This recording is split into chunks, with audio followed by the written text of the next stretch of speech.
উঠলাম কাশী বিশ্বনাথ ধামে। সামনে প্রায় সম্পূর্ণ নদী শুকিয়ে গেছে, মরুভূমির মতন। কেউ হেঁটে যাচ্ছে, যদিও এই যে লোহার চাদর পেতে দিয়েছে। কেউ এই উঠে যাচ্ছি না, যদিও মরুভূমির মতন হেঁটে যায়। তীর্থ যখন করতে এসছি কষ্ট করতেই হবে, ওই জন্য হাঁটা ধরেছি। হাঁটতে হাঁটতে ওই দিকে গঙ্গা পাবো, সেই গঙ্গায় আবার বোটে করে পেরিয়ে ওই দিকে আমাদের কাশী বিশ্বনাথ বাবার মন্দির, এই মন্দিরের উদ্দেশ্যে যাচ্ছি। রীতিমতো স্নান করব, স্নান করে মন্দিরে গিয়ে উঠবো। দেখা যাক। এই চর, বিশাল চর হাঁটতে হবে এখন আমাদের। আমাদের সম্পূর্ণ পার্টি এগিয়ে গেছে, সব ঠিকঠাক করে ভাবলাম উঠবো, ওটা আর অন করবো, কিন্তু না, দেখলাম যে না, একটু হেঁটেই যাওয়া যাক, উপলব্ধি করা যাক। এই যে আমাদেররা সব এগিয়ে গেছে, এই যে আমাদের যোগী সরকারের ব্যবস্থাপনা দারুণ, এক্সিলেন্স। মানুষ এই বালির উপর হাঁটতে পারবে না, पूरी तरह से पत्थर के चादर नहीं, लोहे की चादर बिछा दिए हैं ताकि इधर सब जा सके, आराम से पैदल जा सके।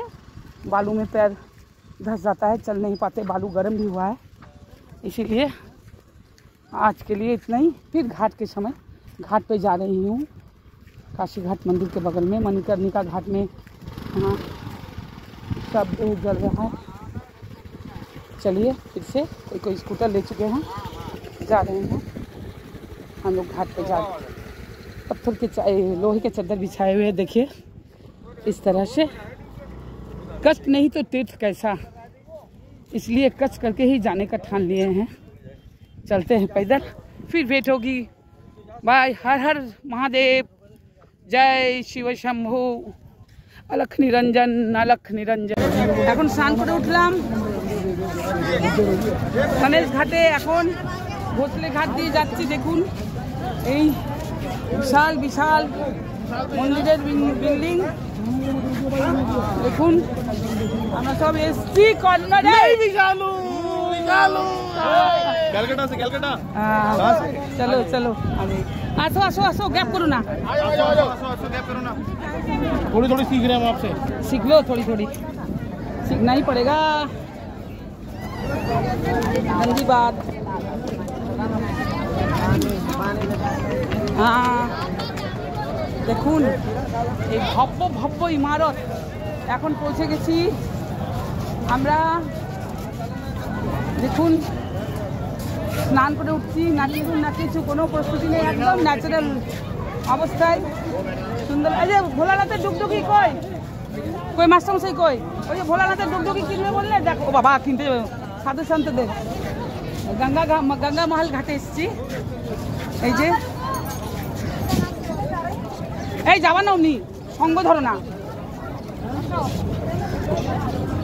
সাধু সন্তদের সঙ্গে দেখা করো, একটু দেখা করতে হয়, একটু দেখা করেন সাধু সন্তদের। চলো, পয়সা গুনছে না?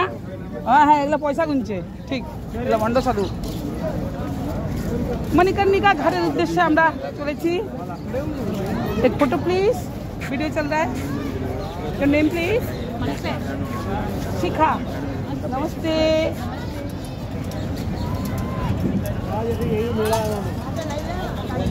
कोई कोई कोई देखो भंडो बोले, चलो।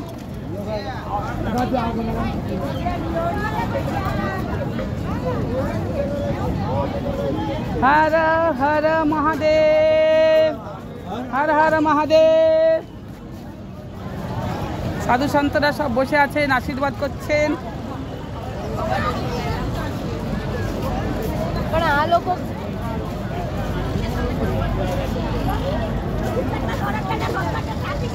हर हर महादेव।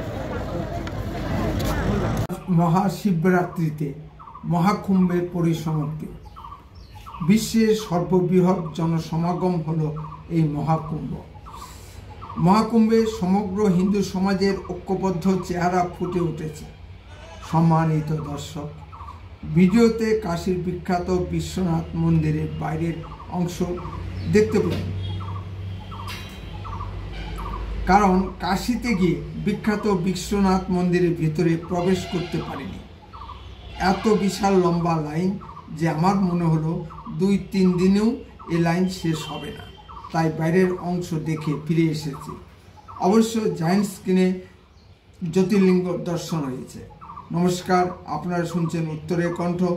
উত্তরের কণ্ঠ থেকে আমি প্রভাত বসাক, তুফানগঞ্জ, কোচবিহার। এবার আসুন একটু ইতিহাসের দিকে তাকাই।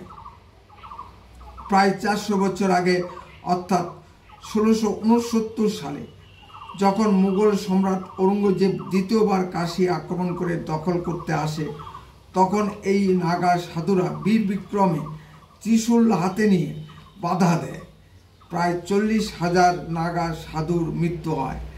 নাগা সাধুদের বাধা দানের ফলে ঔরঙ্গজেবকে কাশী জয়ের আশা ত্যাগ করে ভগ্ন মনোরথ হয়ে ফিরে যেতে বাধ্য হন। আর কখনো তিনি কাশী আক্রমণ করতে সাহস পাননি। কাশীর ইতিহাস সমগ্র হিন্দু সমাজের ঐক্যের ইতিহাস। তবু কাশীর বিশ্বনাথ মন্দিরের একটা অংশ অবৈধভাবে দখল করে নিয়ে জ্ঞানব্যাপী মসজিদ নির্মাণ করা হয়েছে। কোরআনে নাকি লেখা আছে কোনো বিতর্কিত স্থানে মসজিদ নির্মাণ করা যায় না।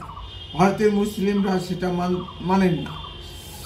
গত বছর ভারতের সুপ্রিম কোর্টের নির্দেশে ভারতের আর্কিওলজিক্যাল সার্ভে বিভাগ তদন্ত চালিয়ে সেই জ্ঞানব্যাপী মসজিদের ভেতর শিবলিঙ্গ, ভগ্ন বিষ্ণু মূর্তি, ভগ্ন গদা ও আরও হিন্দু চিহ্ন পেয়েছেন। সুপ্রিম কোর্টে মামলা চলছে, চূড়ান্ত রায় এখনও বের হয়নি। কিন্তু কাশীর অদূরে প্রয়াগরাজে মহাকুম্ভের সমগ্র হিন্দু সমাজের যে ঐক্যবদ্ধ চেহারা দেখা যাচ্ছে, তাতে বোঝা যাচ্ছে সম্পূর্ণ বিশ্বনাথ মন্দির চত্বর দখল বেশি দূরে নয়। লক্ষ লক্ষ মানুষের ভিড়ের ভেতর দিয়ে আমি যেটুকু দেখেছি, মন্দিরের ভিতরে মসজিদ বিদ্যমান। মন্দির চত্বরের ভিতরে মসজিদ বা মসজিদ চত্বরের ভিতরে মন্দির, এরকম সাধারণত দেখা যায় না। এটা যে গাজোয়ারি কাজ সেটা দেখেই বোঝা যায়, কারণ তখন সারা ভারতবর্ষে রাজশক্তি ছিল মোগলরা। মসজিদের ভেতরে যে অজুখানা আছে ওখানে আসলে শিবলিঙ্গ ছিল, ওটা নাকি ফোয়ারা। আজ থেকে 400 বছর আগে কি ফোয়ারা টেকনোলজি মানুষের জানা ছিল? প্রশ্ন এখানে। পরে আসলে শিবলিঙ্গকে ফাটিয়ে ফোয়ারা বানানো হয়েছে। মসজিদের ভেতরে তহখানায় পূজা পাঠ চলত। 6 ডিসেম্বর 1992 সালে সম্পূর্ণ বাবরি ধাসা ধ্বংসের পর সাম্প্রদায়িক গণ্ডগোলের অশিলা তৎকালীন উত্তরপ্রদেশের মুখ্যমন্ত্রী মুলায়ম সিং যাদব তা বন্ধ করে দেন। এখন সে অধিকারও আমরা চাই। এদিকে যখন হিন্দুরা প্রয়াগ সঙ্গমে ত্রাণ নিয়ে ব্যস্ত, পূর্ণ লাভে ব্যস্ত, ঠিক তখনই পাকিস্তানের গোয়েন্দা সংস্থা ISI বিশাল কুম্ভ মেলাকে কেন্দ্র করে জাল টাকার নোট সরিয়ে দেবার চক্রান্ত করে চলেছে, যাতে ভারতের অর্থনীতি ভেঙে পড়ে।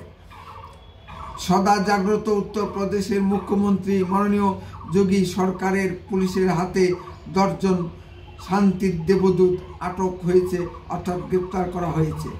এরা যে শান্তির দেবদূত তা তাদের নাম থেকেই পরিষ্কার।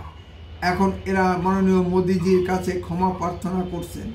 আসুন শান্তির দেবদূতদের নামগুলো একটু দেখে আসি। মোহাম্মদ রফি খান ওরফে বাবলু খান, ঔরঙ্গজেব ওরফে লাদেন, নওশাদ খান, শেখ জামাল উদ্দিন, মোহাম্মদ রফি আনসারি, নিয়াজউদ্দিন, রেহান খান, হাসিম খান, সিরাজ হাসনাতি ও পারভেজ ইলাহি। নামগুলো একটুখানি শুনে নিশ্চয়ই শান্তি পেলেন। কথাই বলে না, শান্তির ধর্ম। ঠিক যেভাবে বাংলাদেশের ডক্টর মোহাম্মদ ইউনুস ভারতে বসবাসকারী অবৈধ বাংলাদেশি মুসলিম অনুপ্রবেশকারীদের জন্য ভারত দখলের স্বপ্ন দেখেন, তাই আর কি। উত্তরের কণ্ঠ সর্বদাই বাস্তব ও সত্য কথা বলে। আরও এই ধরনের ভিডিও পেতে দয়া করে এক্ষুনি চ্যানেলটিকে সাবস্ক্রাইব করুন। আপনার মূল্যবান মতামত কমেন্টে লিখুন। বেশি বেশি করে লাইক শেয়ার করে সবাইকে দেখার সুযোগ করে দিন। ভিডিওটি যদি ভালো লেগে থাকে তাহলে অন্তত পক্ষে 10 জনের মধ্যে ভিডিওটি শেয়ার করুন। উত্তরের কণ্ঠ দেশের কথা বলে, দশের কথা বলে। আপনারা চোখ রাখুন উত্তরের কণ্ঠের পর্দায়। বন্দে মাতরম, ভারত মাতা কি জয়।